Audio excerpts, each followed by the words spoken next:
აქტუალური დისკუსია სპორტულ თემაზე. გამარჯვებები, მიღწევები, პრობლემები, პროფესიონალ ექსპერტთა ანალიზი და პროგნოზი, თამამი კითხვები და კომპეტენტური პასუხები. სპორტი ყველასთვის. დავუთმოთ მეტი დრო ქართულ სპორტს. რადიო იმედის ეთერშია სპორტის თემა. ვახო გაფრინდაშვილთან ერთად.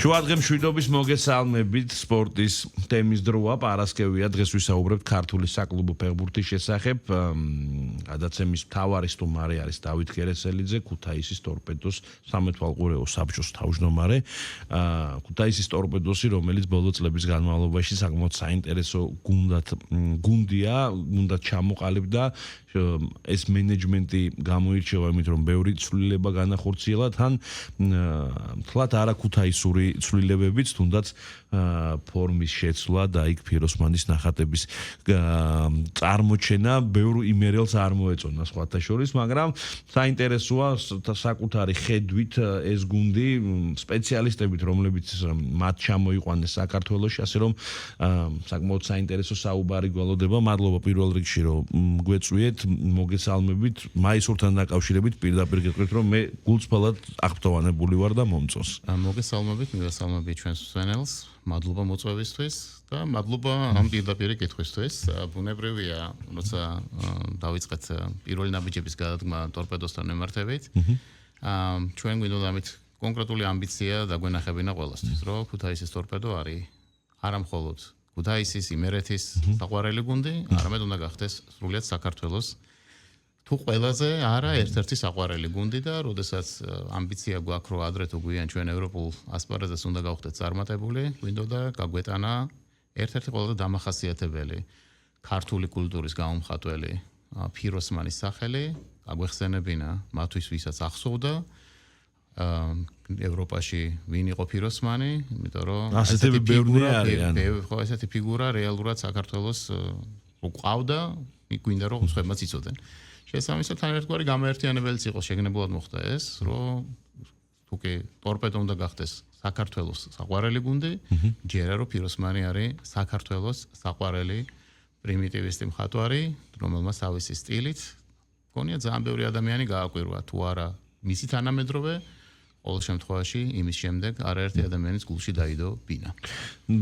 კარგი პასუხი იყო ისეთი რომელიც რეალურად მართლაც არ ტოვებს ბევრ კითხვის ნიშანს ეს ცოტა ძველი ამბავი იყო მაგრამ მე მინდოდა ამით დამეწყო იმიტომ რომ თქვენი გუნდი ჩემი აზრით უკავშირდება განსხვავებულ დამოკიდებულებებს აი ამ თუნდაც კომუნიკაციის ფორმით თუნდაც პროცესის მართვის სტილით დღეს ქუთაისის ტორპედოს ყავს გერმანელი სპეციალისტი დირკ შუსტერი ადამიანი რომელიც გამოცდილებაც არანაირად არ ტოვებს თქვათ უნდობლობის განცდას სპეციალისტი ძალიან მაღალი კვალიფიკაციით თუმცა ქუთაისის ტორპედოს ფაქტია რომ ეს კაცი თავდაპირველად ვერ მოერგო ყოველ შემთხვევაში ამ გადმოსახედიდან ესე ჩანს შემადგენლობა საკმაოდ სოლიდური ქართული ბაზრის გათვალისწინებით თუმცა მხოლოდ მეოთხე ადგილი დღეს და ჩამორჩენა ლიდერთან 19 ქულა თუ არ ვსწრები.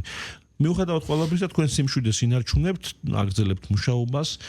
მაინტერესებს სადამდე გაგრძელდება ეს სიმშვიდე და რას ელოდებით ამ პროცესისგან, თუნდაც ამ სეზონში.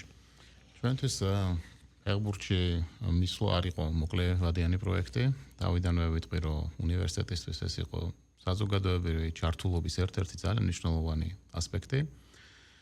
იცით რომ წინა საუკუნეში უნივერსიტეტები ეგრეთ წოდებული ცოდნის სამკუთხედის გარშემო იყვნენ გაერთიანებული, სწავლება, კვლევა და სიახლის დანერგვა და ამ საუკუნემ მოიტანა ახალი მეოთხე განზომილება, რაცაა ჩართული ზრუნველი უნივერსიტეტის გაგება. ანუ სწავლება, კვლევა არაფერს არ ნიშნავს თუ ეს საზოგადოების კეთილდღეობას არ ემსახურება.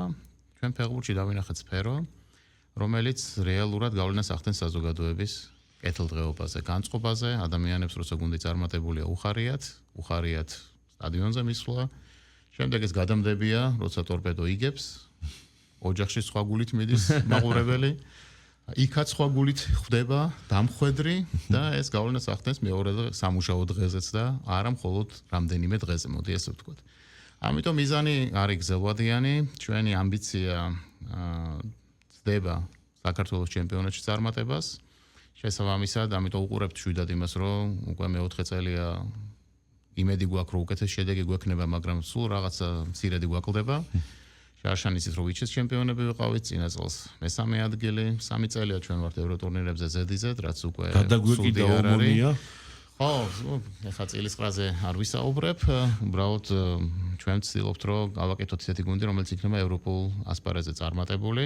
აღმოჩნდა, რომ წელს მაგალითად ერთ-ერთი მთავარი ალბათ პრობლემა არის მენტალური მხარე, იქიდან გამომდინარე, რომ ფეხბურთელების კვალიფიკაცია, ხა მარტივად რო აიღოთ, რა ვიცი, შარშანდელი ჩემპიონატის საუკეთესო ფეხბურთელი კოხრეიძე ჩვენთან არის, წინა ჩემპიონატის საუკეთესო ფეხბურთელი გუდუშაური ჩვენთან არის. შარშანდელი ჩემპიონატის საუკეთესო ბომბარდირი იონსენი შევინარჩუნეთ, ყველაზე მეტი ასისტის ავტორი პირესი ასევე შევინარჩუნეთ. დავამატეთ ბევრი კარგი ფეხბურთელი. კარგი სივებით. ხო, რა თან თათი კარიერის პიკში, იგივე ხა მამუჩაშვილზე ვერ ეტყვის ვერავინ, რომ მე მგონი დღეს საუკეთესო ფეხბურთელი იყო და ისე წამოვიდა ჩვენთან, ხო? ანუ რეალურად ეს იყო ტრანსფერი თან. ეს მნიშვნელოვანია, მე მაყურებელს ვეთქვი, რომ ძირითადად ქართული კლუბები დაკომპლექტების პროცესში აკვირდებიან მოთამაშეებს, რომლებიც არიან თავისუფალი აგენტები, ანუ მათ სანაცვლოდ არანაირი თანხის გაღება არ არის საჭირო, ტრანსფერი კი არის ფეხბურთელის შესყიდვა, მისი საბაზრო ფასის გათვალისწინებით დამატებული კლუბის ინტერესით, რაც არ არის მარტივი საქმე. ხო, თუმცა აქ ვიტყვი, რომ ზუსტად მამუჩაშვილთან დაკავშირებით ბევრი იყო საუბარი იმაზე, რომ ეს იყო პირველი ან ერთ-ერთი იშვიათი ტრანსფერიო და სიმართლე გითხრათ, აქ მივხვდი, რომ ჩვენ კომუნიკაციაში ბევრი დავაკელით, იმიტომ რომ ჩვენ პირველი ტრანსფერი ფეხბურთში მოსვლიდან 3 თვეში განვახორციელეთ, როცა ნაციონალიდან გიორგი არაბიძის ტრანსფერი გამოვისყიდეთ. ეს ტრანსფერი იყო. ხადია. და შარშან ჩვენი ტრანსფერებიდან ერთადერთი იყო თავისუფალი აგენტი, ყველა სხვა იყო ტრანსფერი, ერთადერთი თავისუფალი აგენტი, რომელიც ჩვენ დავიმატეთ, იყო მამადუ სახო. აქედან გამომდინარე, ვერ ეტყვის ვერავინ, რომ მამადუ სახოს სიფთან მიმართებაში რავე პრეტენზია შეიძლება არსებობდეს. ესეც თქვენ ახლოს ხართ ამ სფეროსთან, იყო ძალიან მნიშვნელოვანი მარკეტინგული გათვლა. კი, მინდოდა ამ თემაზე საუბარი. რამდენიმე დღეში ტორპედო გაიცნო თელმა ფრანკოფონულმა და არა მარტო ფრანკოფონულმა სამყარომ. ანუ იმის მერე ფრანგი აგენტები ჩვენ თუნდაც მერსისაიდელებმა, იმიტომ რომ ლივერპულში ძალიან ისეთი საყვარელი ფეხბურთელი იყო ის. ანუ ამის გაგრძელება მაგალითად იგივე რომ კისლი ზიტა ჩამოვიდა ჩვენთან, რომელიც დაბადებული და გაზრდილია პარიზში და მამამისი იყო PSG-ს ფანი. და რო გაიგო რომ რეალურად სახოსთან მოუწევდა თამაში, ეს იყო მთავარი ფაქტორი, რატოს ის ლილიდან გადმოვიდა ტორპედოში. მე ძალიან დიდი რომანტიკა მაქვს უნებრივი ხუთაისის ტორპედოსთან, მაგრამ სახელი მისი ევროპულ დონეზე ბევრი ადამიანისთვის და ფეხბურთელებისთვის არ იყო აქამდე ცნობილი. ამიტომ ჩვენთვის ამას თქვენი ხაზგასმით აღნიშნე, მე ამ კითხვის პასუხში დარწმუნებულიც ვარ, ვიცი რასაც მეტყვის, მაგრამ მე მინდა რომ მაყურებლისთვის გავხადოთ უფრო ხელმისაწვდომი აი ეს სპეციფიკა.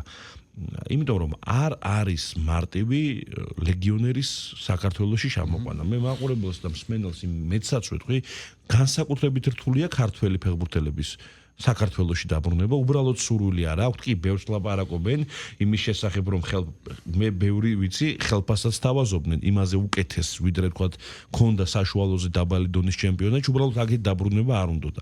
აი ეს ბრენდის ცნობადობის მნიშვნელობას მოდი კიდევ დაუბრუნდეთ, იმიტომ რომ აი ამ სატრანსფერო საუბრის დროს არის თუ არა, თქვათ, გადამწყვეტი ცნობადობა, ადგილმდებარეობა და ამბიცია. ეს ხადია, ჩვენ ხშირად გვჭირდება ფეხბურთელის წინასწარ საქართველოში ჩამოყვანა, რომ რეალურად ნახონ ვინ ვართ, იმიტომ რომ სამწუხაროა შეიძლება ეს, მაგრამ გეოგრაფიული ლოკაციიდან გამომდინარე, ბევრი ინფორმაცია ჩვენზე არ აქვთ.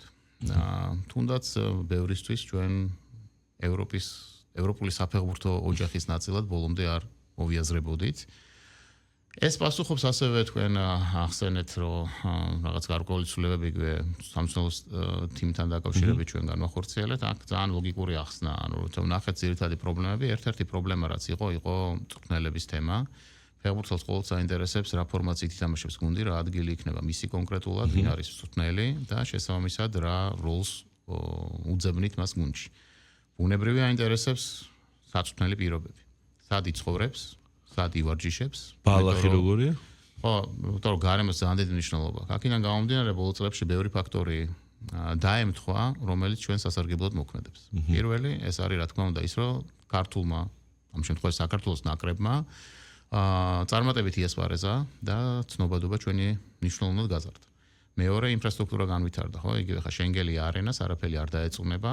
რა თქმა უნდა, ამბიცია არ გვექნება საკვალიფიკაციო რაუნდების მიღმა ჯგუფური ეტაპის გადალახვის და შემდეგ უკვე ისეთ დონეზე თამაშის, სადაც უკვე 10,000 კაციანი მაყურებლიანი სტადიონი აღარ იქნება დაშვებული და მოგვიწევს მაგალითად თბილისში თამაში დინამო არენაზე, რაც ქუთაისელისთვის განსაკუთრებით რომანტიკული იქნება ქუთაისის ტორპედო დინამო არენაზე წარმოიდგინეთ, რა ვიცი, თქვა კონფერენს ლიგის პლეი-ოფში და თამაშობს მერვე ფინალს ან მეოთხე ფინალს, ხო? ნუ ეს თავისი თავად რომანტიკულია, ხა ეს ცალკე-ცალკე უკავშირდება, რამდენად ამას უნდა დავალოდოთ ჩვენ სანამ ქუთაისში სტადიონის ხელახალ რეკონსტრუქციას დავიწყებთ, მაგრამ რეალობა ეს არის, ანუ მე ასევე შემიძლია დაგვატიჟოთ თქვენ და ყველა ვისაც ამის ინტერესი ექნება, ნახოთ ჩვენი საფეხბურთო ბაზა, რომელიც ასევე განახლდა ახალი მინდვრებით, ახალი მოედნებით, ანუ იქ არა მხოლოდ ბალახის საფარიანზე, არის ქვიშის მოედანიც გაკეთებული და სრულიად ახალი სარეაბილიტაციო ცენტრი და საოცრნელი, ანუ სავარჯიშო დარბაზი გაკეთდა, რომელიც არის საერთაშორისო სტანდარტის და შემიძლია გითხრათ, რომ რა ვიცი, როგორც ჩვენი გერმანელი კოლეგები ამბობენ, არც ერთ ბუნდესლიგის გუნდს არ აქვს ამაზე უკეთესი. ანუ ეს იმას ნიშნავს, რომ რეალურად ხა ბავარიას თუ არ შევედრებით და მაინც და მაინც დორტმუნდს, ხო? ანუ თუმცა, მოდი ესე ვთქვათ, ეს ყველაფერი იყო საჭირო. ერთი, ანუ ინფრასტრუქტურა, მეორე ქალაქის კარგად მიტყუწოდება, იმიტომ რომ არიან ფეხბურთელები, რომელთაც მაგალითად კომნან ანდრეჩისთვის ძალიან მისაღებია ესეთი 7 ქალაქი, მაგრამ არიან ფეხბურთელები, რომლების მოდი პირდაპირ ვთქვათ, მეუღლეებსაც, მეგობარ გოგონებს ურჩევნიათ მეტროპოლებში ცხოვრება.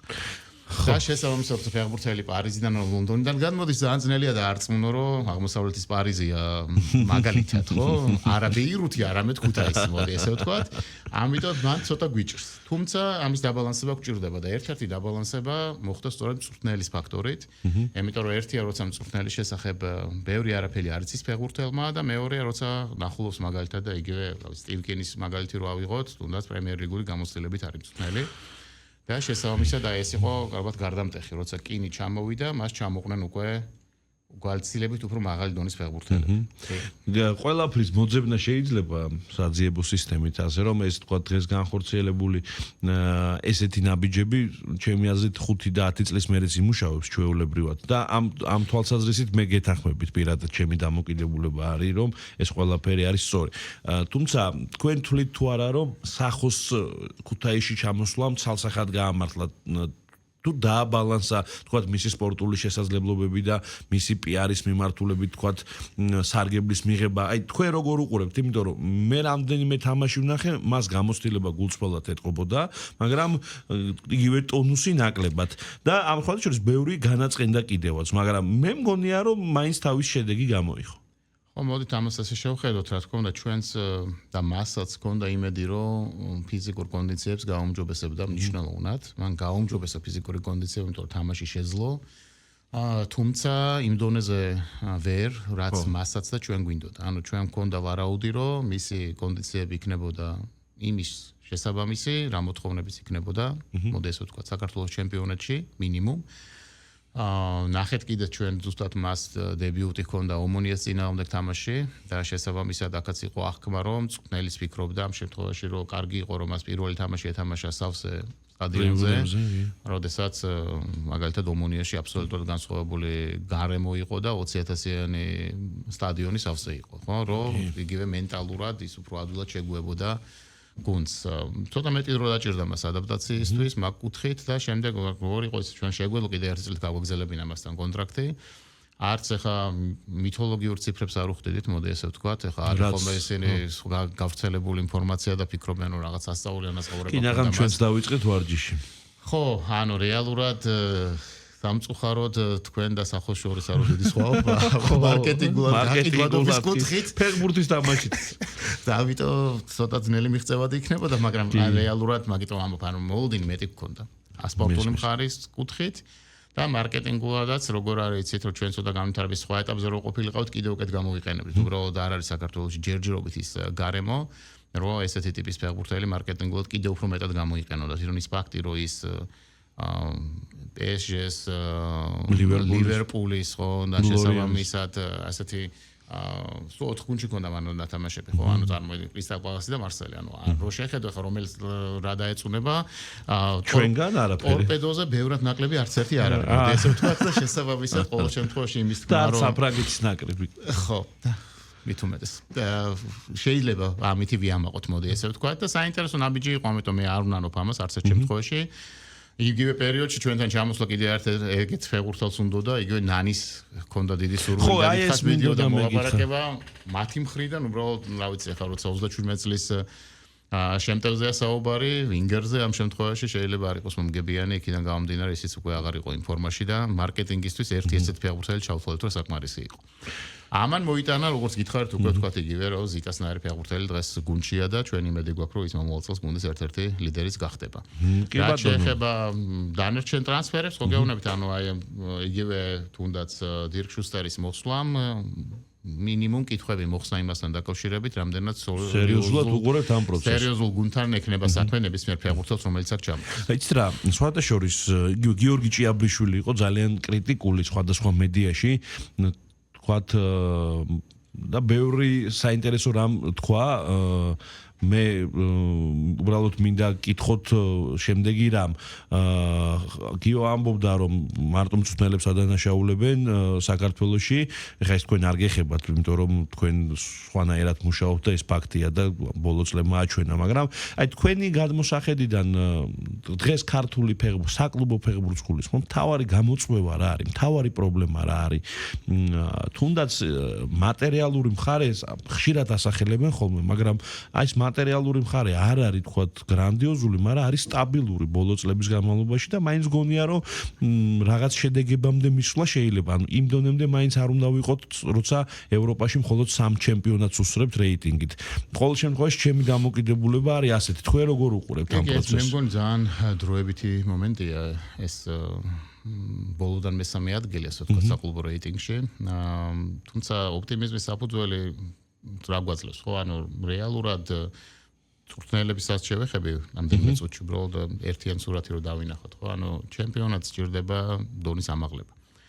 ანუ შეუძლებელია თუნდაც 4-5 კარგი გუნდი რო არ იყოს, რო ჩვენ ვილაპარაკოთ რაღაც საერთო დონის აწევას. შეუძლებელია, როცა შენ გაქვს ძალიან დიდი სხვაობა გუნდებს შორის, ახლა პოპულარულია ფრაზა, რომ არ იგრძნობა განსხვავებაო, ხო? მართლა არ იგრძნობა, იქიდან გამომდინარე, რომ ჩვენ გვიჭირს მაგალითად ჩვენი ფეხბურთელების მოტივირება და შესაბამისად ერთია მათი შემართება ევროტურნირების კონტექსტში და მეორე საქართველოს ჩემპიონატში. ანუ რეალურად მათ მართლა აქვთ ამბიცია, რომ ისინი არიან კვალიფიციური და მაღალი დონის ფეხბურთელები და შესაბამისად გარკვეული თამაშები კარგად გამოდით, გარკვეული თამაშებში მოტივაციის ნაკლებობა იგრძნობა. ეს არის მთავარი პრობლემა. რა თქმა უნდა, შეიძლება ვთქვათ, რომ მწვრთნელმა ეს უნდა შეძლოს და მწვრთნელის პასუხისმგებლობა.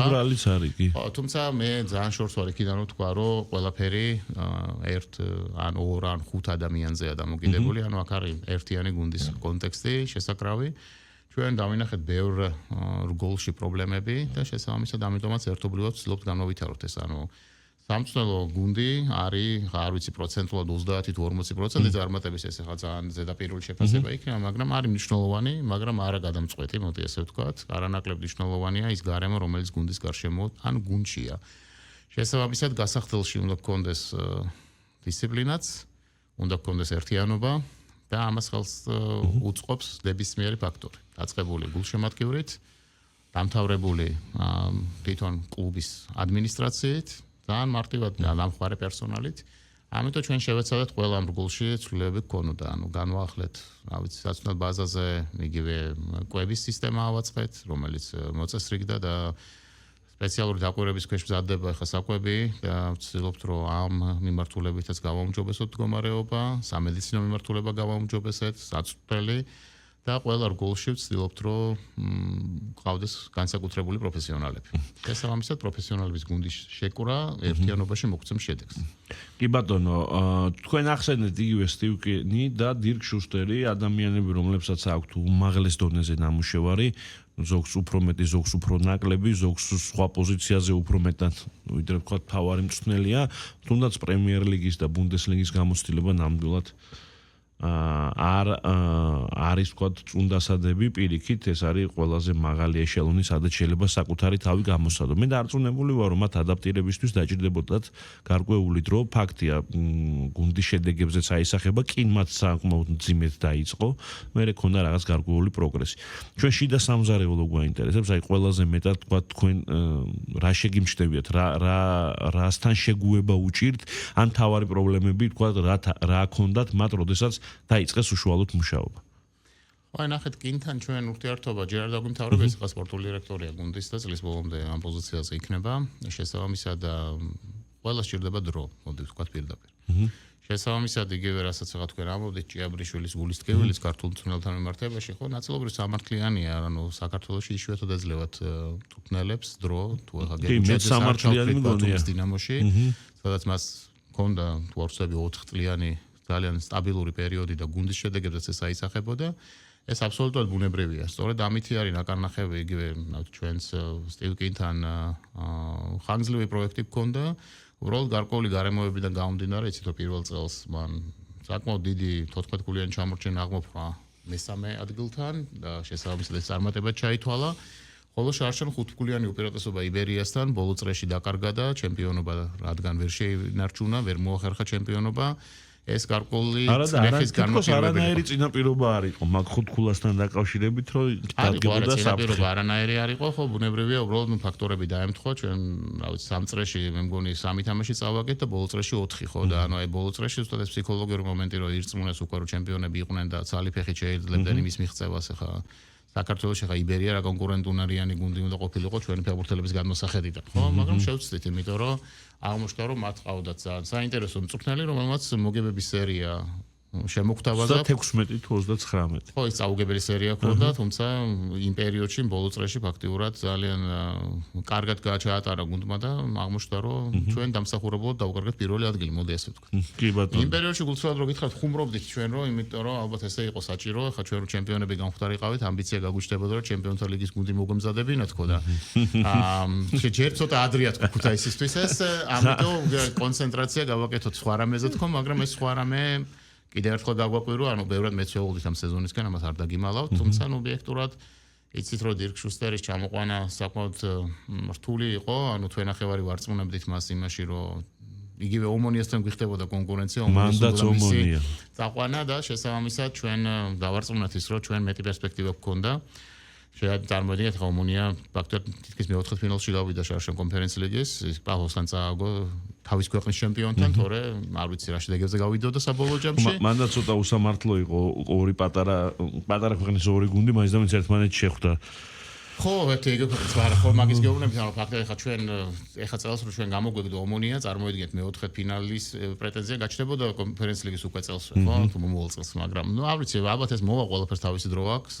ამიტომაც ხანდახან ახლა ჩვენ განცდა გვიჩნდება რომ ორი გუნდი გვჭირდება, ერთი საქართველოს ჩემპიონატისთვის და მეორე ევრო ტურნირებისთვის, რომ მოტივაცია შესაბამისი გქონდეს. არა მგონია კაცი. ხო, მაგრამ ეს ხუმრობით ბუნებრივია შესაბამისად, ანუ გვჭირდება რა თქმა უნდა დრო და ფეხბურთელებთან მუშაობა, განწყობაზე, დისციპლინაზე, ძალიან ბევრ სხვა ფაქტორზე და მგონია რომ ტორპედო მომავალ წელს დირკ შუსტერთან ერთად სხვა გუნდი იქნება, ვიდრე იყო წელს. კიდევ ერთი საკითხი, რომელიც მაინტერესებს, სატრანსფერო პოლიტიკა ქართულ გუნდებთან, პრინციპში თქვენს თქვით რომ განხორციელებული გაქვთ ტრანსფერები, მაგრამ აი ესეთი თქო გამოკვეთილად ვარსკვლავური სეზონის ჩატარება თუ არ ჩავთვლით იუნსეს არავის გამოსვლია, ამიტომ სულ არის ხოლმე კითხვა თქვენთანაც და ზოგადად ქართულ კლუბებთან, რომ სად პოულობთ ამ ხალხს, როგორ პოულობთ თქვენთან მიმართებაში ეს ალბათ ყველაზე ნაკლებად, იმიტომ რომ CV-ები ვნახეთ, ზოგს ნანახიც გვაქვს მათი თამაში თუნდაც იტალიის ჩემპიონატში და ასე შემდეგ, მაგრამ აი ეს პროცესი ძალიან ბუნდოვანია ზოგადად მაყურებლისთვის და ბევრი კითხვის გამჩენი არის. გარდა იმისა, რომ თქვა შორს ვართ, კიდევ რა არის თქვა ფაქტორი, რის გამოც არჩევანს ვერ ვაკეთებთ ხოლმე თქვა საუკეთესოებს. არა, ჯერ ლიგის დონეზეა საუბარი, ანუ ამ ლიგაში ყველა შემოსვლა არ უნდა, ხო და შესაბამისად სხვა ფაქტორებით ვარწმუნებთ მათ, რომ ჩამოვიდეთ და რა ვიცი, ახლა ესეც როგორ ის არის შეგვიძლია ძალიან დეტალურად შევიდეთ. აი მოდი უფრო სხვადასხვა დავსვა მაშინ გიყვას. აი სომხურმა ნოამ თუ შეძლო, აი ეს ყველაზე კარგი ფორმულირებაა ხოლმე ფანი. რატო ვერ ახერხებს თქვა იგივე ტორპედო? ხო, ანუ მოახერხებს აუცილებლად ტორპედო, გეტყვით ამას პირდაპირ, რა ფაქტორებით გჯობნის ნოა, ანუ ნოაში მოთამაშე ფეხბურთელებიც ჩვენთან კონტაქტზე არიან, თქვენ წარმოიდგინეთ და ნოადანაც აქ სრული ჩვენთან გადმოვიდა. იმიტომ რომ განცდა აქ რომ ჩვენ თუნდაც რაღაც ისეთი კულტურის გუნდი ვყალიბდებით, რომელთანაც თანამშრომლობის სურვილი აქვთ. ანუ აქ ბევრი ფაქტორია, ერთ-ერთი სტაბილურობა, მეორე მწვრთნელების საყვანაში არიან შემჩნეულები ფრთხილად. არა, იგი ფაქტორიც ისეთია, კი ბატონო, ანუ მათ ჯერ ის გუნდი, რომელიც იქ მუშაობდა, პორტუგალიელი ბიჭები იყვნენ, რომელთაც დატოვეს უკვე ნოა და შესაბამისად ნოას პროგრესი დიდი ალბათობით ისეთი აღარ იქნება, როგორც იყო. თუმცა გუშინ მოიგეს. კი, თან კარგ გუნდთან მოიგეს, კი ბატონო. შვენიერ გუნდთან. მაგრამ მოდი მივყვეთ ანუ ის თქვა მინდა იცით რომ ჩვენ შემთხვევაში ტრანსფერებს ძალიან ღიად გეტყვით. ანუ ჩვენ ყოველ სატრანსფერო ფანჯრის დროს ვამბობთ რომ გუნდი უნდა გავაძლიეროთ. და შესაბამისად 4-5 ფეხბურთელი მოყავს, რომელიც კვალიფიკაციით აღემატება მათ, ვინც მანამდე ყავდა. შესაბამისად, თუ გითხარით რომ ხომ მწვრთნელის ფაქტორი არის ძალიან მნიშვნელოვანი, სტივ კინის სახელმა მოიყვანა იგივე ფეხბურთელები, რომელიც დღესაც არიან ტორპედოში, ხა იგივე ბეკარე კლიაიჩი მაგალითად ხო, 13 წელია ტორპედოშია. და ჩემი აზრით ერთ-ერთი საუკეთესოა საქართველოს ჩემპიონატში. შემდეგ მოვიყვანეთ იგივე, რა ვიცი, მარჯვენა მცველი ვარლი მაგალითად, რომელიც მე რომ მკითხოთ, ასევე ერთ-ერთი საუკეთესო საქართველოს ჩემპიონატში თუ საუკეთესო არ. ის გადმოვიყვანეთ ბრაზილიური გუნდიდან, ასევე ტრანსფერით განვახორციელეთ და მას დიდხანს ვაკვირდებოდით ჩვენ, ჯერ კიდევ ზამთარში ვგეგმობდით ჩარშემის გადმოყვანას, 6 თვის მერე მოხდა ტრანსფერი. იონსენი თუნდაც. იონსენიც კი ბატონო, იონსენი ყველაზე სარისკო პროექტი იყო იმათგან, ვინც განვახორციელეთ, იმიტომ რომ ის არ იყო ფორმაში, როცა ჩამოვიდა. ეხლა მაგალითად ანდრიჩი ფორმაში ჩამოვიდა. ასევე წელს ვინ ჩამოვიყვანეთ, იმიტომ გითხარით, ეხლა რო აიყოთ მამუჩაშვილი ანდრიჩი, ხო, მანე არის გვინეა-ბისაუს ნაკრების კაპიტანი, ხო? ანუ ეხლა ბოლო სანაკრებო პაუზის დროს 90 წუთი ითამაშა ორივე თამაში და თავის გუნდში, ხო? ანუ ესეც ნორმალური ფეხბურთელია, მოდი ეხლა მე არ ვამბობ, რომ გვინეა-ბისაუ რაღაცა მსოფლიო გრანდია, მაგრამ ის საქართველოს ჩემპიონატისთვის ამ ქვეყნის ნაკრების ერთ-ერთი კაპიტნის ყოლა, თუნდაც თქვა ყველაზე უაზრო ტრანსფერი არ არის. შესაბამისად, მოდი პირდაპირ ვიტყვი ასევე, რაც იშვიათად ესმით ხოლმე, ვინც არ არის დეტალებში გარკვეული, ჩვენ ყველა ფეხბურთელი ერთი მიზნით არ მოყავს. ანუ აქ ჩვენ გვყავს 18, 19, 20 წლის ფეხბურთელები, რომლებიც უნდა განმოვითაროთ. ერიკ პიმენტელი გადმოვიყვანეთ პორტოდან. ხო, ზიტა ვახსენელიდან. ჩვენ ჩამოვიყვანეთ ბრაზილიიდან რამდენიმე ფეხბურთელი, რამდენიმე ფეხბურთელი ჩვენ ახლა განათხოვრებული ყავს სხვადასხვა გუნდებში. კიდევ უფრო მეცაც გეტყვით, ჩვენ ყავს ცენტრალური თავდამსხმელი, რომელიც არც ერთი დღე არ ყოფილა საქართველოში და განათხოვრებული არის უმაღლეს ლიგაში სლოვენიის. შესაბამისად, ჩვენი ფეხბურთელი თამაშობს სხვა ლიგაში, იმიტომ რომ მას განვითარება ჭირდება, მას ახლა საქართველოს ჩამოყვანას აზრი არ ქონდა, იმიტომ რომ იონსენთან და ანდრიჩთან ის კონკურენციაში რბილად რო ვთქვათ, ვერ შევიდოდა. თუმცა ის ვითარდება იქ კარგად, იმიტომ რომ უმაღლეს ლიგაში თამაშობს და შესაბამისად ჩვენ მას ვაკვირდებით, როგორ განვითარდება. ანუ მე ის თქვა მინდა იცით რომ კი ჩვენ შეიძლება რაოდენობრივად ჩამოყავს ფეხბურთელები უფრო მეტი. თუმცა მათი როლი დღევანდელი დღისთვის არ არის. ანუ ეს არის მომავალი წლისთვის, ან შეიძლება 2 წლის შემდეგ. ანუ ხელშეკრულებები ჩვენ ფეხბურთელებთან 3-4 წლიანი გვაქვს და ყველას აქვს თავისი განვითარების ფაზები. სანამ დაგემშვიდობებით ერთ კიდე კითხვას დაგისვავთ, უბრალოდ ჩემს სურვილს, იმიტომ რომ ჩვენ ვინც ამ სფეროში დიდი ხანია მუშაობთ, ყველა ქართული წარუმატებლობა ევროტურნირებზე ჯერ ხომ ბუნებრივია გულს ვტკენს და თან გვაშინებს, რომ ვაიმე, ეხა ეს გუნდიც არ დარჩეს ფლოველის გარეშე, იმიტომ რომ იგივე ჩვენ გვახსოვს ზესტაფონი იყო ძალიან ახლოს, მაშინ კონფერენს ლიგა რო ყოფილიყო პრაქტიკულად ჯგუფში იყო და შემდეგ ის პროექტი გაჩერდა. ასევე დინამო იყო ძალიან ახლოს აეკთან, მაშინ და ვერ შევიდა ჯგუფში და მე თითქოს გაჩერდა ეს პროექტიც და გულსფალად გეტყვით ჩვენს ქუთაისის ტორპედოსთან მიმართებაში ჰქონდა ეს რომ ვაიმე ეხა კიდე არ თქვა ამ ხალხმა არ თქვან რომ აღარ გვინდა ფეხბურთი დაგვანებეთ თავი ვერ შევდივართ ამ ჯგუფში. კიდევ ერთხელ საბოლოო ჯამში თქვენი კონცეფციის შესახებ რო გითხრათ როგორი გეგმები გაქვთ დროსთან მიმართებაში და რა არის თქვენთვის მთავარი ამოცანა და დავასრულოთ. ხო, მოდით ულტრა ამბიციურ გეგმას გეტყვით, ანუ ჩვენ გვინდა რომ ქუთაისის ტორპედო ვნახოთ ჩემპიონთა ლიგის ჯგუფში. შესაბამისად ეს მე არ ვამბობ რომ მოხდება უახლოეს 2 და 3 წელიწადში. ძალიან გამიკვირდება რომ მოხდეს, წინააღმდეგი რა თქმა უნდა არ ვარ. ამას დრო დაჭირდება, თუმცა ჩვენ მანამდე არის გზა, მანამდე იქნება არაერთი წარმატება ადგილობრივ ჩემპიონატის და სხვა ტურნირების ეგიდით და დიდი იმედი მაქვს, რომ მალე იქნება ის დრო, როცა ჩვენ სისტემატიურად დავამკვიდრებთ ადგილს კონფერენც ლიგის ჯგუფურ ეტაპზე. შესაბამისად, ახლა მეტი დაპირების გაკეთება ამ ეტაპზე სისურველი იქნება ჩემგან, იმიტომ რომ ფეხბურთში ხო იცით ყველაფერი ისე გეგმის მიხედვით არ მიდის. თუნდაც ამის დასტურია ის, რომ 2 წელი ომონია გვხდება ერთ და იგივე ეტაპზე, გინდა არ გინდა დაგეგმე და კონფერენც ლიგის რეიტინგში მე-6 გუნდი იყო შარშან და რეალურად მაინც და მაინც ამ გუნდთან მოგვიწია თამაში. ამ პროცესში კენჭისყრას ძალიან დიდი მნიშვნელობა აქვს. თუმცა ასევე ის არის რომ ამ სამ მონაწილეობამ ჩვენ ახლა სარეიტინგო ქულებიც მოგვცა, რომელიც მანამდე არ გქონდა და შესაბამისად მომავალ წელს პირველი ეტაპი შემიძლია დღესვე დავპირდე გულშემატკივრს თუ გადალახული გვაქვს, იმიტომ რომ ჩვენ განთესილი ვიქნებით და თეორიული შანსი არ არის რომ განთესილობის პირობებში ჩვენ დავთმოთ პირველი ეტაპი. იმედია რომ მეორე ეტაპზე ისე ომონია არ შეგხვდება და ამჯერად დიდი იმედი მაქვს რომ ომონიას ჯგუფურ ეტაპზე შევხვდებით და მაინც მოუგებთ. ჯგუფურ ეტაპზე ჯობია და მაშინაც მოუგოთ კი ბატონოს პირიქით მივესალმებით. არ ვიცი ხო ახლა ეს ხუმრობით, რაც შეეხება გრძელვადიან გეგმებს და იგივე ახლა თქვენ ჭიაბრიშვილი ახსენეთ, მე ბევრი მამ მითხრა მისი გულის დაწყვეტის შესახებ ქართულ მწვრთნელებთან მიმართებაში. მოდი ესე უყუროთ ამ პროცესს, ეს არის პრაგმატული გადაწყვეტილებები ჩვენგან, ჩვენ გვჭირდება გაცილებით უფრო ცნობადი მწვრთნელი ამ ეტაპზე რომ გუნდი გავნობითაროთ და ფეხბურთელების სხვა კატეგორიის ჩამოვიყვანოთ. ასევე გვჯერა რომ ჯერ უნდა ვნახოთ რა იციან დასავლეთში, მოდი ესე ვთქვათ, გავიზიაროთ გამოცდილება, გუნდი გავნობითაროთ და შესაბამისად ქართველ მწვრთნელები მათთან ერთად ვითარდებიან ჩვენთან გუნდში და დარწმუნებულია რომ რაღაც ეტაპზე მოვა დრო რომ მე ძალიან მინდა ეს რომ ქუთაისელი მწვრთნელიც იყოს, ქუთაისელი ფეხბურთელებიც მეტი იყოს გუნდში და შესაბამისად რაღაც რა ვიცი. თუნდაც ბასკური ამბიციით ვიყოთ იმერეთში შეიარაღებული და გქონდეს რაღაცა ფანტასტიკურ ამეს ამბობთ ძალიან რთულს, მაგრამ იმედია რომ იქნება კონტროლები ჩვენ გამოჩნდება. აკადემიაში ვანვითარებთ ასევე და დარწმუნებული ვარ რომ გარემო ცოტა ხანში განსხვავებული იქნება. ამიტომ იმედიანად ვართ, მაგითო გეუბნებით ახლა წლევანდელი გეგმა ბუნებრივი არის რომ რა ვიცი, იმედია სასწაული არ მოხდება და უარყოფითი კუთხით და ევროტურნირების მიღმა არ დავრჩებით, რა ვიცი, ეს ამოცნაური იქნება და შესაბამისად ეს არის მთავარი მიზანი.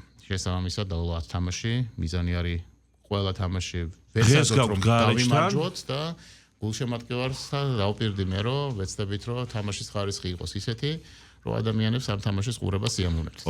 თან ქუთაისში ძალიან გემოვნებიანი მაყურებელი დადის სტადიონზე და მათაც აქედან მივესალმები, წარმატებას უსურვებ, მიუხედავად იმისა, რომ მე მთელი ცხოვრება დინამო თბილისი ვარ.